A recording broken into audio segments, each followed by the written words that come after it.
नमस्कार, हमारे IGNOU audio books channel पर आपका स्वागत है।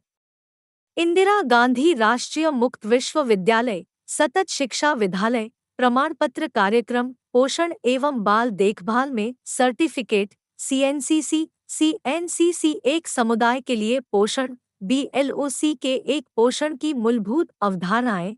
इकाई 2 स्थूल पोषक तत्वी कार्बोज तथा जल। 2 एक प्रस्तावना।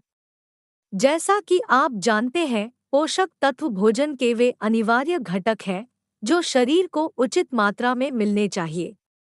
इकाई 1 में आप पढ़ चुके हैं कि अब तक लगभग 40 आवश्यक पोषक तत्वों की खोज हो चुकी है, जिन्हें रासायनिक संरचना तथा गुणों के आधार पर 5 वर्गों में बांटा जा सकता है। ये वर्ग हैं कार्बोज, वसा, प्रोटीन, विटामिन तथा खनिज लवण। जल को भोजन व स्थूल पोषक तत्व दोनों का दर्जा दिया गया है। इकाई 1 में आपने जाना कि इन पोषक तत्वों को 2 वर्गों में बांटा जा सकता है। स्थूल पोषक तत्व मैक्रोन्यूट्रिएंट्स, भोजन में अधिक मात्रा में पाए जाने वाले पोषक तत्व, तथा सूक्ष्म पोषक तत्व माइक्रोन्यूट्रिएंट्स, भोजन में कम मात्रा में पाए जाने वाले पोषक तत्व। हमारे भोजन का अधिकांश भाग कार्बोज, प्रोटीन, वसा तथा जल से मिलकर बना होता है। इन्हें स्थल पोषक तत्व कहते हैं। भोजन में विटामिन तथा खनिज लवण अपेक्षाकृत कम मात्रा में पाए जाते हैं, अतः इन्हें सूक्ष्म पोषक तत्व कहा जाता है। हमारे शरीर को विटामिन तथा खनिज लवण की अपेक्षा कार्बोज, वसा, प्रोटीन तथा जल की अधिक मात्रा में आवश्यकता होती है। परंतु इसका यह अर्थ नहीं है कि विटामिन व खनिज लवण कम महत्वपूर्ण हैं। ये भी शरीर के लिए उतने ही अनिवार्य हैं जितने कि भोजन में अधिक मात्रा में पाए जाने वाले पोषक तत्व। इस खंड की इकाई 2 तथा 3 और खंड 2 की इकाई 4 तथा 5 में इन पोषक तत्वों के बारे में आपको महत्वपूर्ण जानकारी दी जाएगी। इन पोषक तत्वों की प्रकृति तथा कार्यों को जानने के लिए रसायन विज्ञान की कुछ मूल अवधारणाओं को जानना आपके लिए आवश्यक है। सभी आवश्यक रासायनिक शब्दों की परिभाषाएं इन इकाइयों में स्पष्ट की गई है। अतः आप प्रत्येक शब्द की परिभाषा को भली भांति समझने की कोशिश कीजिए। इस खंड को ध्यान से पढ़िए, क्योंकि इस खंड के आधार पर ही आप पाठ्यक्रम की अन्य इकाइयों को समझ सकेंगे। इस इकाई में सबसे पहले हम शरीर द्वारा भोजन के पाचन, अवशोषण और उपयोग की प्रतिक्रियाओं पर विचार करेंगे। इसके बाद हम कार्बोज और जल के संबंध में अध्ययन करेंगे तथा उनकी प्रकृति, खाद्य स्रोतों और कार्यों के बारे में जानेंगे। इसके अतिरिक्त आप शरीर द्वारा जल और कार्बोज के उपयोग संबंधी प्रतिक्रियाओं से भी परिचित होंगे। उद्देश्य: इस इकाई को पढ़ने के बाद आप टाइम्स पाचन क्रिया और अवशोषण क्रिया का उल्लेख कर सकेंगे। टाइम्स भोजन की उपयोगिता संबंधी संकल्पना को सरल भाषा में बता सकेंगे। टाइम्स उपलब्ध और अनुपलब्ध कार्बोज में अंतर स्पष्ट कर सकेंगे। टाइम्स कार्बोज तथा जल की रासायनिक प्रकृति बता सकेंगे। टाइम्स कार्बोज तथा जल के खाद्य स्रोतों की सूची बना सकेंगे। टाइम्स शरीर में कार्बोज तथा जल की भूमिका बता सकेंगे और टाइम्स शरीर में कार्बोज की पाचन प्रक्रिया, अवशोषण तथा उपयोगिता बता सकेंगे। 2.2 शरीर में भोजन का पाचन, अवशोषण तथा उपयोग। आप पाचन तथा अवशोषण की प्रक्रिया से परिचित हैं। पाचन प्रक्रिया का उद्देश्य भोजन को सरल रूप में परिवर्तित करना है। पाचन प्रक्रिया के दौरान भोजन के लगभग सभी अवयवों जैसे कार्बोज, प्रोटीन तथा वसा में परिवर्तन होता है, जबकि भोजन के अन्य अवयव जैसे जल, खनिज लवण तथा विटामिन बिना किसी परिवर्तन के अवशोषित हो जाते हैं। शरीर के वह सभी अंग जो कि भोजन के पाचन तथा अवशोषण प्रक्रिया में सहायक होते हैं, पाचन तंत्र बनाते हैं। चित्र 2.1 को ध्यान से देखिए। यह चित्र आपको पाचन तंत्र के आवश्यक अंगों तथा पाचन तंत्र में भोजन के पथ को दर्शाता है। मुंह भोजन नली, आमाशय छोटी आंत बड़ी आंत, मलाशय गुदाद्वार। चित्र 2 एक पाचन तंत्र विवरण के लिए स्क्रीन को देखें। यकृत और अग्न्याशय पाचन तंत्र के अंग नहीं हैं, किंतु ये कुछ पाचक रसों को सावित करते हैं जो भोजन के पाचन और अवशोषण में सहायक होते हैं। पाचन की संपूर्ण प्रक्रिया पाचन तंत्र में भोजन के रहने के दौरान ही पूरी हो जाती है। मुंह में भोजन के आते ही पाचन प्रक्रिया शुरू हो जाती है। मुंह से भोजन पाचन तंत्र के अन्य अंगों जैसे आहार नली, मलाशय तथा गुदाद्वार में जाता है। पाचन तंत्र के प्रत्येक अंग से एक प्रकार का तरल रस निकलता है जिसे पाचक रस कहते हैं।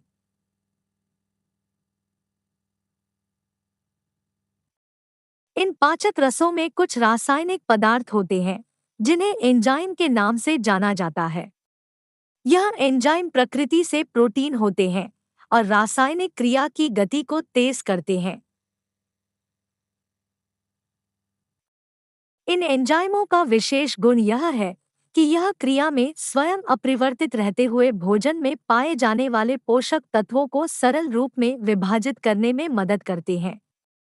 भोजन का पाचन। आइए अब पाचन क्रिया के बारे में विस्तार से पढ़ें और देखें कि पाचन तंत्र के विभिन्न हिस्सों में किस प्रकार की प्रतिक्रिया होती है।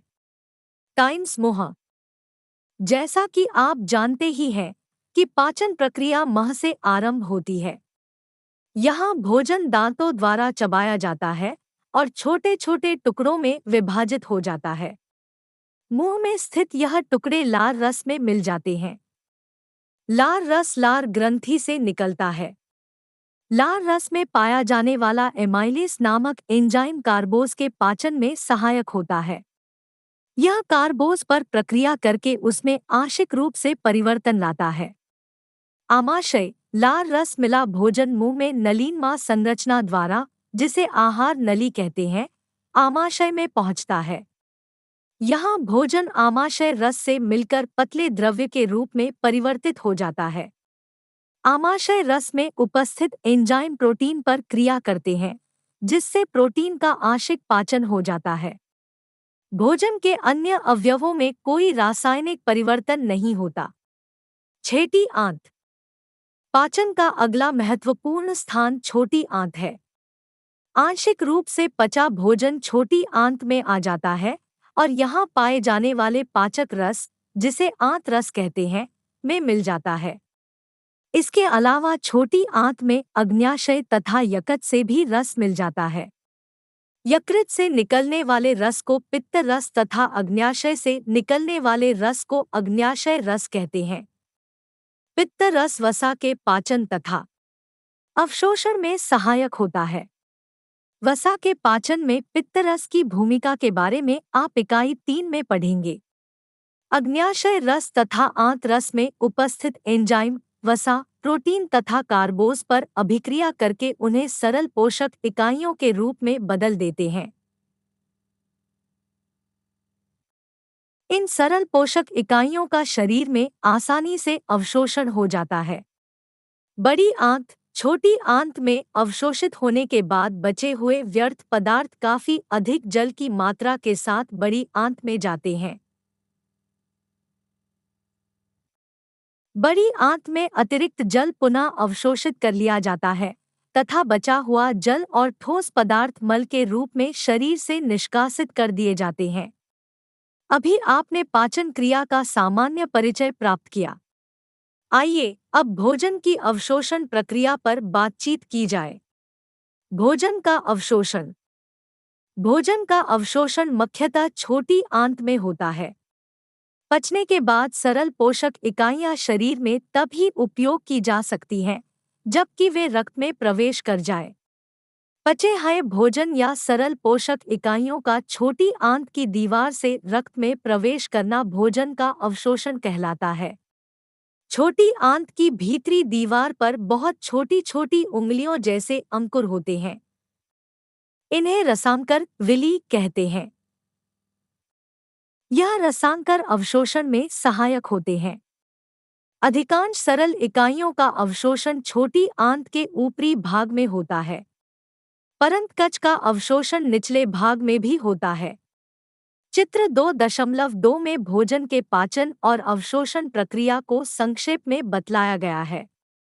चित्र 2.2 पाचन प्रक्रिया का सार। विवरण के लिए स्क्रीन को देखें। इस प्रकार अवशोषण के बाद पचा हुआ भोजन यानी कि सरल पोषक इकाइयां रक्त में पहुंचती हैं। जैसा कि आप जानते ही हैं कि रक्त शरीर की प्रत्येक कोशिका में जाता है, अतः इन पोषक इकाइयों को भी साथ ले जाता है। यह ठीक उसी प्रकार होता है जैसे एक बस यात्रियों को उनके गंतव्य स्थान तक ले जाती है, जैसा कि चित्र 2.3 में दर्शाया गया है। शरीर में भोजन का उपयोग। अब तक आपने पढ़ा कि पाचन क्रिया से उत्पन्न सरल पोषक इकाइयां शरीर में अवशोषित कर ली जाती हैं। वह रक्त द्वारा शरीर की विभिन्न कोशिकाओं में पहुंचाई जाती है। यहाँ इस्तेमाल से पहले इन इकाइयों में आगे कुछ और परिवर्तन होते हैं।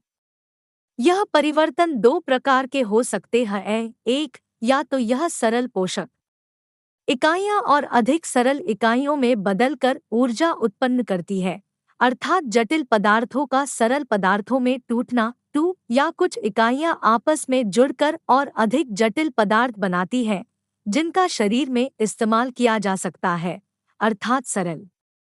चित्र 2.3 पोषक तत्वों का संवहन। विवरण के लिए स्क्रीन को देखें।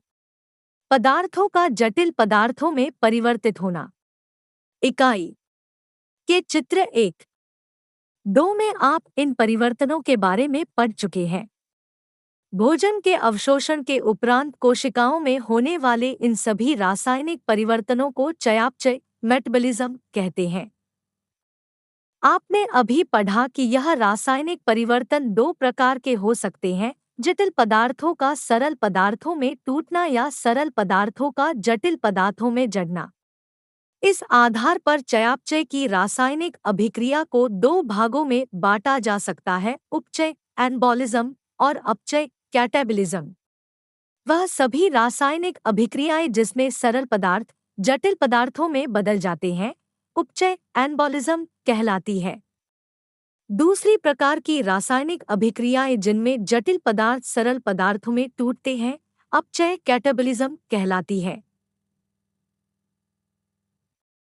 इकाई 2 और 3 में आप कार्बोज, वसा तथा प्रोटीन के पाचन, अवशोषण तथा उपयोग के संबंध में अलग-अलग पढ़ेंगे।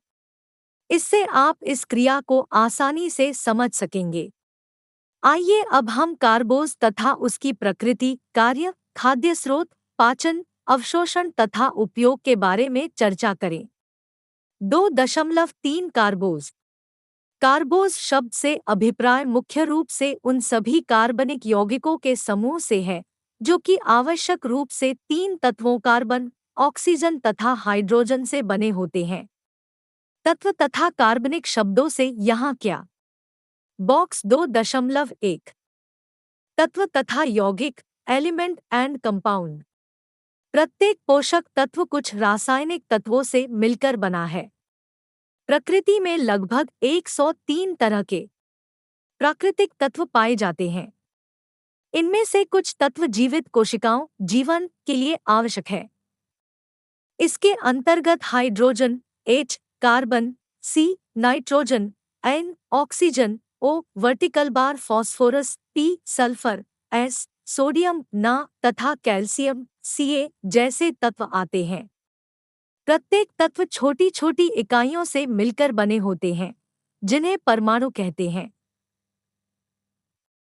एक तत्व के परमाणु दूसरे तत्व के परमाणु के साथ मिलकर यौगिक बनाते हैं। यौगिक के रूप में परमाणुओं को अलग नहीं किया जा सकता। उदाहरण के लिए जल HO एक यौगिक है जो कि हाइड्रोजन के दो परमाणु तथा ऑक्सीजन के एक परमाणु से मिलकर बना है। कार्बन के सभी यौगिक सिवाय कुछ के जैसे कार्बन डाइऑक्साइड, कार्बनिक यौगिक, ऑर्गेनिक वर्टिकल बार कंपाउंड कहलाते हैं। वे सभी यौगिक जिसमें कार्बन नहीं होता, कुछ को छोड़कर अकार्बनिक यौगिक, इनऑर्गेनिक कंपाउंड कहलाते हैं।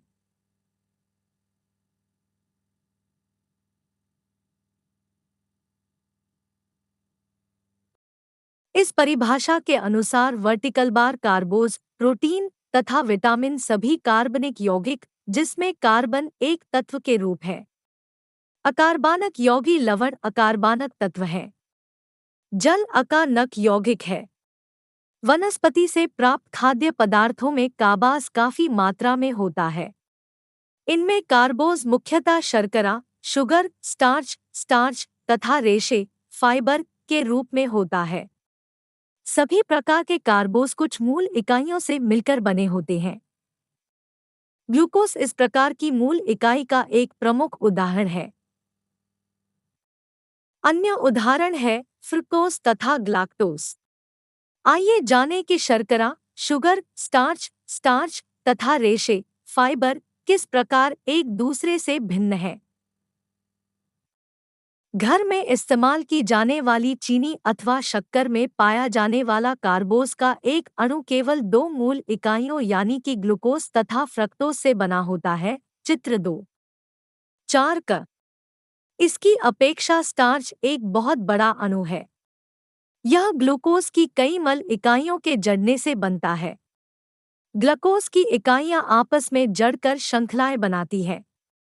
श्रृंखलाएं सीधी या शाखा के रूप में हो सकती है। चित्र 2.4 ख चावल, गेहूं, मक्का तथा टैपियोका स्टार्च की अधिकता वाले पदार्थों के उदाहरण हैं।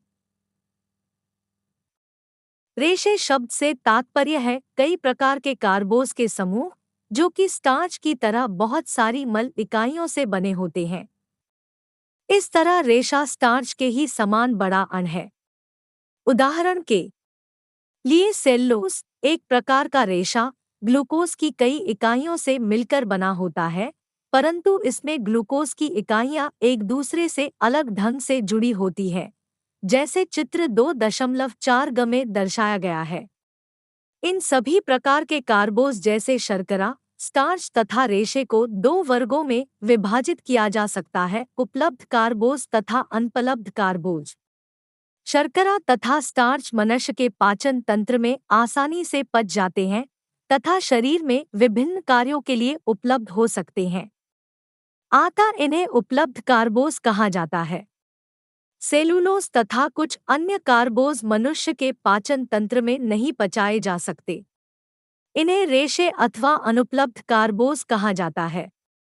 भाग 2 मार्च 2001 तथा भाग 2.3 में क्रमशः उपलब्ध और अनुपलब्ध कार्बोज के बारे में बताया गया है। इस इकाई में उपलब्ध कार्बोज के लिए कार्बोज तथा अनुपलब्ध कार्बोज के लिए रेशा शब्द इस्तेमाल किया गया है। 2 मार्च 2001 उपलब्ध कार्बोज। आइए शर्करा और स्टार्च यानी कि उपलब्ध कार्बोज के खाद्य स्रोत, कार्यों तथा पाचन और अवशोषण के विषय में पढ़ें।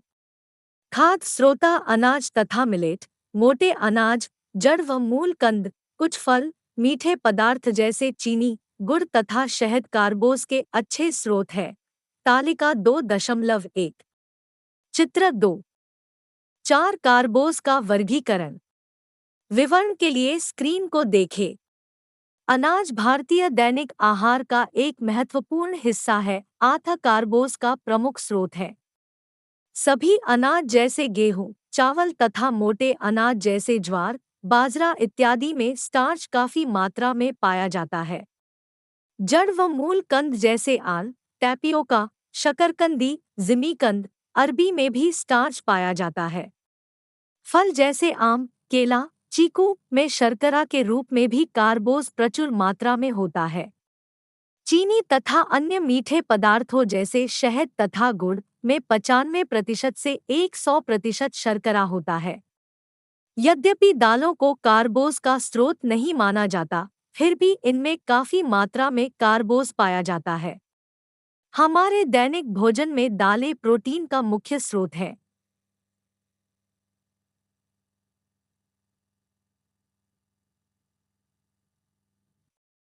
तालिका 2.1 कार्बोज की अधिकता वाले खाद्य पदार्थ। विवरण के लिए स्क्रीन को देखें। कार्य कार्बोज के कुछ प्रमुख कार्य निम्नलिखित हैं। 1. ऊर्जा प्रदान करना। कार्बोज का मुख्य कार्य विभिन्न शारीरिक कार्यों के लिए ऊर्जा प्रदान करना है। 1 ग्राम कार्बोज से लगभग 4 किलोकैलोरी ऊर्जा मिलती है। प्रकृति में कार्बोज आसानी से उपलब्ध है, अतः यह ऊर्जा का सबसे सस्ता साधन है। हमारे भोजन से प्राप्त होने वाली कुल कैलोरी का 60 से 70% भाग कार्बोज ही प्रदान करता है। किलो कैलोरी से यहाँ क्या तात्पर्य है? किलो कैलोरी ऊर्जा को मापने की इकाई है। यह ऊर्जा की वह मात्रा है जो 1 किलोग्राम पानी का तापमान 1 डिग्री सेंटीग्रेड से बढ़ाने के लिए प्रयुक्त होती है।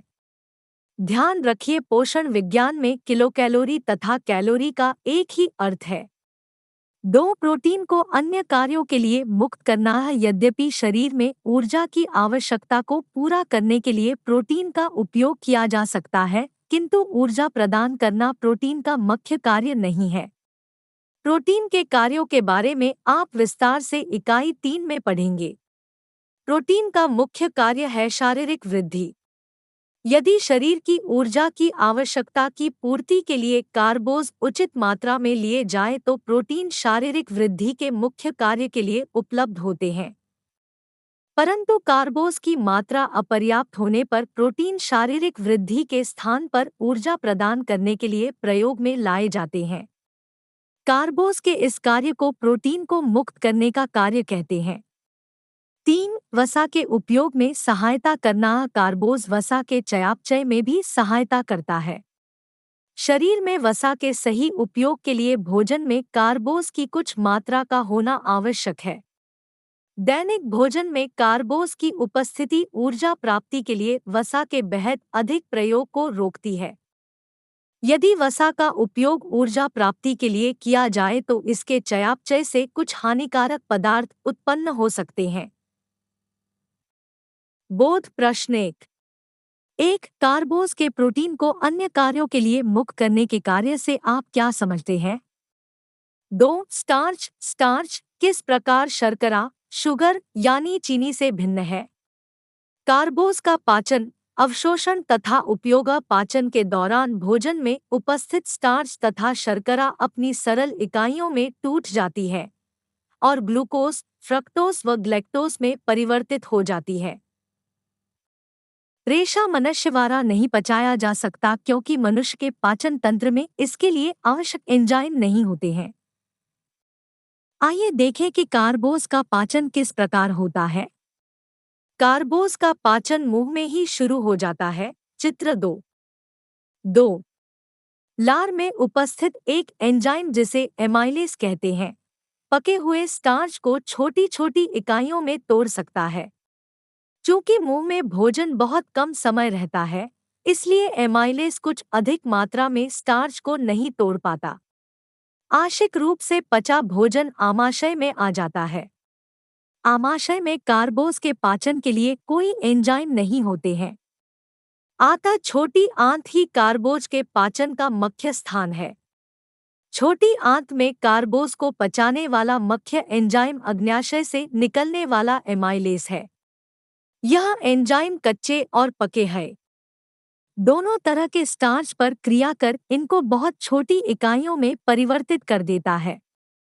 इसके बाद यह सरल इकाइयां छोटी आंत की कोशिकाओं में चली जाती है, जहां पर 3 मुख्य एंजाइम माल्टेज, लैक्टेज, सुक्रेज, कार्बोज यानी कि आंशिक रूप से स्टार्च तथा शर्करा की पाचन क्रिया को पूरा करते हैं और कार्बोज को अंत में ग्लूकोज, फ्रक्टोज व ग्लैक्टोज में बदल देते हैं। रक्त में अवशोषण के बाद कार्बोज की सभी सरल इकाइयां अंत में ग्लूकोज में परिवर्तित हो जाती है। फिर रक्त द्वारा ग्लूकोज शरीर के विभिन्न ऊतकों तथा कोशिकाओं में ले जाया जाता है। ग्लूकोज कुछ मात्रा में रक्त में ही रहता है, जिसे रक्त शर्करा, ब्लड शुगर कहते हैं, और आवश्यकता पड़ने पर यह ग्लूकोज शरीर की कोशिकाओं द्वारा ग्रहण कर लिया जाता है। क्या आप जानते हैं कि इन कोशिकाओं में ग्लूकोज किस प्रकार इस्तेमाल में लाया जाता है? यहाँ यह मुख्यतः ऊर्जा प्राप्ति के लिए प्रयोग में लाया जाता है। कोशिकाओं में ऊर्जा प्राप्ति के लिए ग्लूकोज का ज्वलन होता है। आप जानते हैं कि ज्वलन के लिए ऑक्सीजन आवश्यक है। इसलिए ज्वलन की प्रक्रिया को ऑक्सीकरण ऑक्सीडेशन कहते हैं।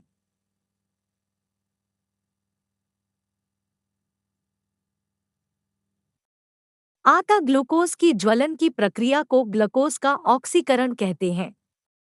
यहाँ ध्यान देने योग्य बात यह है कि ग्लूकोज का ज्वलन या ऑक्सीकरण कई चरणों में होता है। शारीरिक कार्य पूर्ण होने के पश्चात अतिरिक्त ग्लूकोज, वह ग्लूकोज जो ऊर्जा प्राप्ति के लिए नहीं इस्तेमाल किया जाता, ग्लाइकोजन के रूप में परिवर्तित होकर यकृत एवं मांसपेशियों में एकत्र हो जाता है। ग्लाइकोजन ग्लूकोज की लंबी श्रृंखलाओं से बना होता है। आवश्यकता पड़ने पर ग्लूकोज की प्राप्ति के लिए ग्लाइकोजन को तोड़ा जा सकता है। ग्लाइकोजन के रूप में ग्लूकोज केवल एक निश्चित मात्रा में ही शरीर में इकट्ठा किया जा सकता है। इस निश्चित मात्रा से अधिक होने पर ग्लूकोज वसा में परिवर्तित होकर शरीर में इकट्ठा होता है। बोध प्रश्न 2। 1. रेशा जैसे सेलुलोज तथा इस प्रकार के अन्य कार्बोज मानव के पाचन तंत्र में क्यों नहीं पचाए जा सकते हैं? 2.3 2 अनुपलब्ध कार्बोज।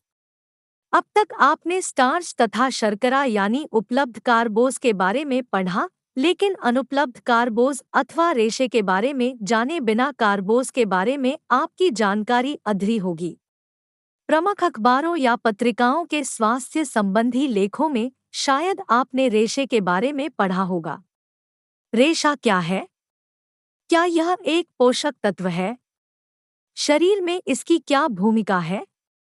आइए हम इन प्रश्नों के उत्तर देने का प्रयास करें। जैसा कि आप जानते हैं, रेशा उन सभी अपचय कार्बोज जिन्हें पाचन में पचाया नहीं जा सकता का समूह है, जो कि वनस्पति से प्राप्त खाद्य पदार्थों में पाए जाते हैं। उदाहरण के लिए सेलुलोज। इस क्षेत्र में किए गए अनुसंधानों से ज्ञात हुआ है कि यद्यपि भोजन के इन अपचय पदार्थों से शरीर को कोई पोषक तत्व नहीं मिलता, फिर भी यह शरीर की कुछ क्रियाओं को सुचारू रूप से चलाने के लिए जरूरी है। इन्हें नियामक पदार्थ रेगुलेटरी सब्सटेंसेस भी कहा जाता है। कार्य। आइए अब हम रेशे के कार्यों के बारे में विस्तार से पढ़ें। 1. क्षुधा संतुष्टि, भूख शांत करना। आप जानते हैं कि मानव पाचन तंत्र में रेशे में कोई रासायनिक परिवर्तन नहीं होता, फिर भी पाचन तंत्र में इसके कुछ अवयव जल सोख कर फल जाते हैं तथा भोजन को भारी बना देते हैं, जिससे हमारा पेट जल्दी भर जाता है। आधा थोड़ा सा भी भोजन खाने के बाद हम संतुष्ट हो जाते हैं और हमें काफी देर तक भूख नहीं लगती। 2. मल निष्कासना। रेशे अनवशोषित खाद्य पदार्थों को मल के रूप में शरीर से बाहर निकालने में मदद करते हैं। मल में उपस्थित रेशे जल सोख कर मल को मुलायम बनाते हैं, जिससे शरीर से मल का निष्कासन आसानी से हो जाता है। इसी कारण रेशे का उपयोग कब्ज को रोकने में सहायक होता है। आटा अनाज विशेषकर छिलके सहित दालों और सब्जियों से युक्त भोजन करना स्वास्थ्य के लिए लाभप्रद है। 3. कुछ बीमारियों जैसे कैंसर, मधुमेह तथा दिल की बीमारियों की रोकथाम। कुछ अनुसंधानों से ज्ञात हुआ है कि रेशा कुछ बीमारियों जैसे दिल की बीमारियां, मधुमेह तथा बड़ी आंत के कैंसर की रोकथाम में भी मदद करता है। खाद्य स्रोत। रेशा अनाज तथा दालों की बाहरी परत में पाया जाता है। गेहूं के दाने, आटा तथा साबुत छिलके वाली दालें जैसे उड़द की दाल, राजमा, लोबिया आदि में अधिक मात्रा में रेशा पाया जाता है। परिष्कृत अनाज जैसे कि मैदा, सूजी तथा धुली हुई दालों बिना छिलके वाली में रेशा नहीं होता है। साबुत अनाज तथा परिष्कृत अनाज से क्या तात्पर्य है? इसको समझने के लिए अनाज के दाने की भीतरी संरचना पर गौर करें। चित्र 2.5। अनाज के दाने के 3 मुख्य भाग होते हैं। सबसे बाहरी परत या चोकर, जिसमें रेशा होता है। अंकर या भ्रूण, वह हिस्सा जिससे नया पौधा बनता है, तथा भ्रूणपोष, जहां पर बड़े हुए भ्रूण के लिए भोजन एकत्र होता है। अनाज के दाने तथा उनसे बने पदार्थ जिनमें अनाज की बाहरी परत भी शामिल हो साबुत अनाज कहलाते हैं। उदाहरण के लिए, जब गेहूं का आटा बनाने के लिए मशीनों में पिसा जाता है, तो इसका अधिकतर चोकर इसमें रह जाता है। अतः इस आटे को साबुत गेहूं का आटा कहते हैं तथा यह साबुत अनाज का बना हुआ पदार्थ है। चित्र 2.5 अनाज के खाने की आंतरिक संरचना। विवरण के लिए स्क्रीन को देखें। मैदा या सूजी आटे की और अधिक सफाई या शोधन, जिसमें से बाहरी छिलका और भ्रूण निकाल दिए जाते हैं, के बाद प्राप्त होते हैं। अतः इन्हें परिष्कृत अनाज कहते हैं। सब्जियों, फलों के छिलकों तथा बीजों में भी रेशा पाया जाता है। कच्ची सब्जियां तथा फल रेशे के काफी अच्छे स्रोत हैं। उदाहरण के लिए कमल ककड़ी, मटर, फलियां, बैंगन, भिंडी, संतरा, मौसम्बी, अमरूद, आंवला तथा हरी पत्तेदार सब्जियां जैसे पालक आदि। पशुओं से प्राप्त खाद्य पदार्थ जैसे दूध और दूध से बने पदार्थ, मांस, मछली, अंडे आदि में रेशा नहीं होता है। बाद प्रश्न 3। 1. कब्ज निवारण में रेशा किस प्रकार सहायक होता है? आप सुन रहे ऑडियो लर्न इग्नू को। 2.4 जल। जीवन के लिए जल अति आवश्यक है। वास्तव में कोई भी प्राणी बिना भोजन के तो कुछ समय तक जीवित रह सकता है, परंतु जल के बिना जीवित रहना संभव नहीं है। यह भोजन में अधिक मात्रा में पाया जाने वाला पोषक तत्व है, जो कि दो तत्व से मिलकर बना है। ये दो तत्व है, ऑक्सीजन तथा हाइड्रोजन। जल हाइड्रोजन के दो परमाणुओं तथा ऑक्सीजन के एक परमाणु से मिलकर बना है। दूसरे शब्दों में, हाइड्रोजन तथा ऑक्सीजन 2:1 के अनुपात में होते हैं। ध्यान रखिए कि जल एक अकार्बनिक यौगिक है। जल में सोडियम तथा पोटेशियम जैसे खनिज लवण, पोषक तत्व होते हैं। इसीलिए जल को पोषक तत्व के अलावा भोजन भी माना जा सकता है। कार्य शरीर में जल के क्या कार्य हैं? जल के कुछ कार्य तो स्वयं ही स्पष्ट हैं। जरा सोचिए और इन कार्यों की सूची बनाइए। जल के प्रमुख कार्य नीचे बताए गए हैं। अपने उत्तर को इससे मिलाइए। 1. जल हमारे शरीर का मुख्य अवयव है। एक वयस्क व्यक्ति के कुल शरीर के भार का लगभग 60% तथा बच्चे के शरीर के भार का लगभग 75% भाग जल होता है। यह सभी ऊतकों तथा कोशिकाओं का मुख्य तथा आवश्यक अवयव है। विभिन्न शरीर ऊतकों में जल अलग अलग मात्रा में पाया जाता है। 2. जल सभी शरीर द्रव्यों जैसे रक्त, लार, पाचक रसों, मूत्र, मल तथा पसीने को तरलता प्रदान करता है। दूसरे शब्दों में, यह शरीर द्रव्यों का माध्यम है। 3. शरीर के तापमान नियंत्रण में भी जल की मुख्य भूमिका है। सामान्य परिस्थितियों में मानव शरीर का तापमान 98.4 डिग्री फ़ारेनहाइट या 37 डिग्री सेंटीग्रेड होता है। आप जानते हैं कि कार्बोज, वसा तथा प्रोटीन के ज्वलन से ऊर्जा या ऊष्मा उत्पन्न होती है। जल इस ऊष्मा को सारे शरीर में बांटने पहुंचाने में मदद करता है। जल की कुछ मात्रा शरीर से वाष्पित होकर शरीर को ठंडा रखती है, क्योंकि वाष्पीकरण इवेपरेशन में जल कुछ शारीरिक ऊष्मा का उपयोग करता है। इस प्रकार शरीर की अतिरिक्त गर्मी शरीर से निकल जाती है तथा शरीर का तापमान सामान्य बना रहता है। 4. जल एक अच्छा विलायक है। विभिन्न तत्व तथा पदार्थ इसमें घुल जाते हैं तथा इसी रूप में ही रक्त के द्वारा शरीर के विभिन्न भागों में पहुंचाए जाते हैं। इसी तरह यह व्यर्थ पदार्थों को शरीर से निकालने में भी मदद करता है। अतः इस गुण के कारण जल शरीर की सभी रासायनिक अभिक्रियाओं के संपन्न होने के लिए आवश्यक है। 5. जल शरीर की सभी कोशिकाओं को आर्द्र, गीला रखता है, अर्थात उन्हें चारों ओर से घेरे रहता है। लार तथा अन्य पाचक रसों में उपस्थित जल पाचन तंत्र में भोजन की गति को नियंत्रित करता है। दो जोड़ों के बीच में एक प्रकार का द्रव्य होता है। इस द्रव्य में अधिकतर भाग जल का होता है। द्रव्य में पाया जाने वाला यह जल जोड़ों के संचालन में सहायता करता है। पाचन क्रिया में जल के स्वरूप में कोई परिवर्तन नहीं होता है तथा इसी रूप में यह शरीर में अवशोषित हो जाता है। श्रोतः आप जानते हैं कि जल हमें मुख्यतः साधारण जल तथा पेय पदार्थ एवं कुछ खाद्य पदार्थों से प्राप्त होता है। अतः जल के स्रोत हैं तरल रूप में जल, इसमें जल तथा पेय पदार्थ जैसे चाय, काफी, फलों का रस आदि आते हैं। द्रष्टव्य उल्लेखनीय एक ठोस खाद्य पदार्थों में जल, बहुत से खाद्य पदार्थों में भी जल अदृश्य अवस्था में होता है। इन खाद्य पदार्थों में जल की मात्रा भिन्न भिन्न होती है। तालिका 2.2 में कुछ खाद्य पदार्थों में जल, नमी की मात्रा दी गई है। तालिका 2.2 कुछ खास पदार्थों में नमी, अल की मात्रा। विवरण के लिए स्क्रीन को देखें। चयापचय क्रिया द्वारा उत्पन्न जल। जैसा कि पहले बताया जा चुका है कि कार्बोज के चयापचय की रासायनिक अभिक्रियाओं के फलस्वरूप भी शरीर में कुछ मात्रा में जल बनता है। इसी प्रकार वसा तथा प्रोटीन के चयापचय की अभिक्रियाएं भी शरीर में जल बनाती हैं। उल्लेखनीय एक स्वच्छ पानी का महत्व। पेयजल के उपयोग में यह सावधानी रखनी चाहिए कि वह साफ और कीटाणु रहित हो। उसमें पानी से फैलने वाली बीमारियों जैसे अतिसार, दस्त, पेचिश तथा हैजा के जीवाणु नहीं होने चाहिए।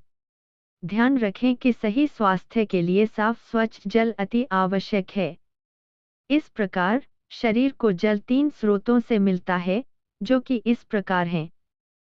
पीने वाले पानी तथा पेय पदार्थों से, खाद्य पदार्थों से तथा शरीर में पोषक तत्वों के चयापचय से उत्पन्न जल।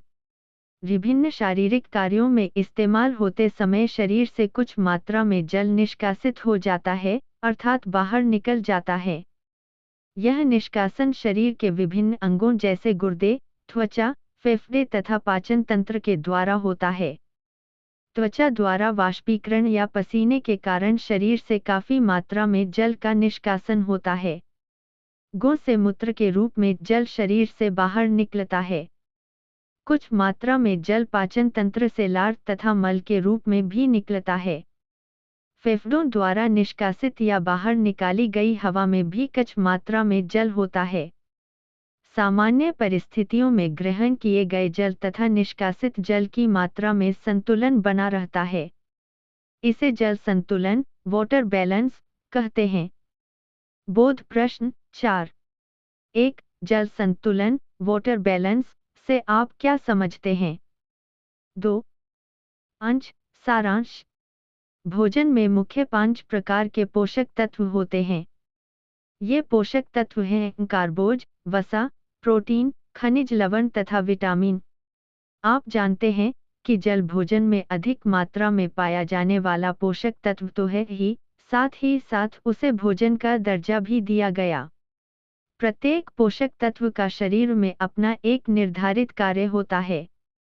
इनमें से कुछ पोषक तत्व भोजन में अधिक मात्रा में पाए जाते हैं और कुछ भोजन में कम मात्रा में पाए जाते हैं। इस इकाई में आपने स्थूल पोषक तत्व, भोजन में अधिक मात्रा में पाए जाने वाले पोषक तत्वों के 2 वर्गों कार्बोज तथा जल के बारे में पढ़ा। आपने यह भी पढ़ा कि कार्बोज को 3 मुख्य वर्गों में बांटा जा सकता है: स्टार्च, शर्करा, शुगर और रेशा, फाइबर। कार्बोज को उपलब्ध और अनुपलब्ध कार्बोज, रेशा के 2 वर्गों में भी बांटा जा सकता है। उपलब्ध कार्बोज जैसे शर्करा तथा स्टार्च मानव शरीर में पचाए जा सकते हैं। इनका पचा हुआ अंतिम रूप ग्लूकोज होता है।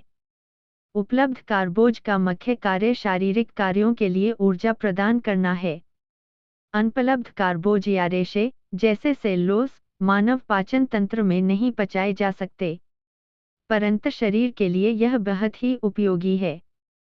उदाहरण के लिए भूख शांत करना, शरीर से मल तथा अन्य व्यर्थ पदार्थों के निष्कासन में सहायता करना तथा दिल की बीमारियों, मधुमेह, बड़ी आंत कैंसर जैसी बीमारियों की रोकथाम में मदद आदि करना इसके कुछ कार्य हैं। कार्बोज, प्रोटीन तथा वसा की तरह जल भोजन का एक मुख्य अवयव है। जल 2 हाइड्रोजन और 1 ऑक्सीजन के परमाणु से बना यौगिक है। जल बिना किसी परिवर्तन के ही पाचन तंत्र में अवशोषित हो जाता है। शरीर में जल के कई मुख्य कार्य हैं। जल शरीर की सभी कोशिकाओं तथा ऊतकों का मुख्य अवयव है। यह शरीर के सभी तरल पदार्थों के लिए माध्यम का कार्य भी करता है। इसके अतिरिक्त जल शरीर में बहुत से पदार्थों के संवहन में तथा व्यर्थ पदार्थों के निष्कासन में भी सहायता करता है। जल शरीर के तापमान को भी नियंत्रित कर सामान्य बनाए रखता है। 2.6 शब्दावली। कब्ज शरीर की वो अवस्था जिसमें मल का निष्कासन मुश्किल से तथा देर से होता। एंजाइम जीवित कोशिकाओं में उपस्थित प्रोटीन पदार्थ जो रासायनिक अभिक्रियाओं की गति को तेज करते हैं। एंजाइम स्वयं अपरिवर्तित रहते हुए दूसरे पदार्थ में परिवर्तन लाते हैं। खाने योग्य भाग। भोजन में खाने योग्य तथा न खाने योग्य 2 भाग होते हैं। खाने योग्य भाग वह है जो खाया जा सकता है, जैसे फल और सब्जियों का गूदा। न खाने योग्य वह भाग है जो खाया नहीं जा सकता, जैसे बीज तथा फल और सब्जियों का बाहरी छिलका।